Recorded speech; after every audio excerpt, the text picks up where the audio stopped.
I just finished listening to the book Attached by Amir Levine and Rachel S.F. Heller.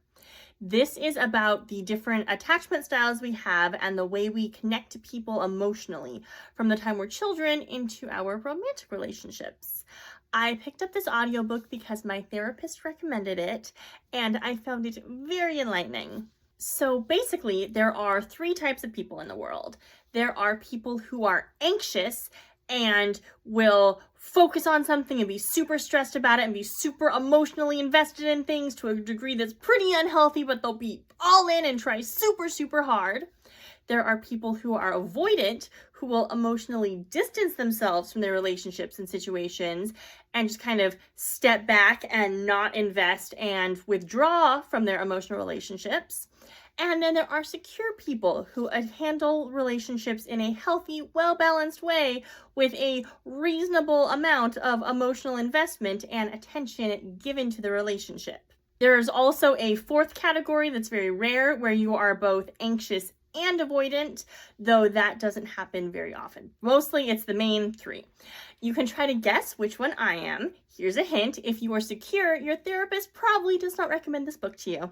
So the book spends a little bit of time explaining how these three different attachment styles work and how to recognize them and figure out what one you are and what your partner is and what styles mesh well together. And then it talks about how to use healthy communication once you know your style and know what your tendencies tend to be. It talks about how to state things clearly and directly, how to engage in helpful discussions where you're taking your partner's feelings into account and still setting healthy boundaries. It talks about how to choose partners who will have an attachment style that is compatible with yours, or if you find yourself in a relationship with someone whose attachment style is not very compatible with yours, how to still have a healthy relationship with that person and the best way to advocate for yourself and for them when you're in that situation. So I really enjoyed this book. The biggest takeaway for me is that direct, clear communication is really the way to go. Even if it is uncomfortable, even if it feels like you're being too demanding or too needy, it's actually a really good, healthy way to set up expectations so that everybody involved is very, very clear on the situation.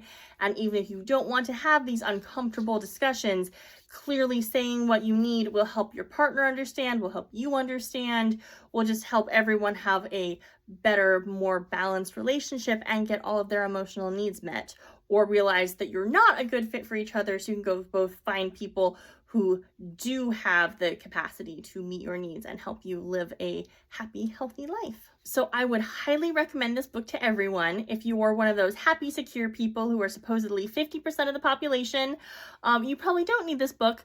By the time you're done reading this book, you will hate all of those secure people because it's so annoying that they just get to know how to do relationships right. Intuitively, it'd be so nice to have that intuition, but we can all learn to be better and learn how to have happy relationships where we're not constantly seeking our partner's attention desperately or trying to run away from a partner we feel smothered by. So to try to find that happy balance that we all really want.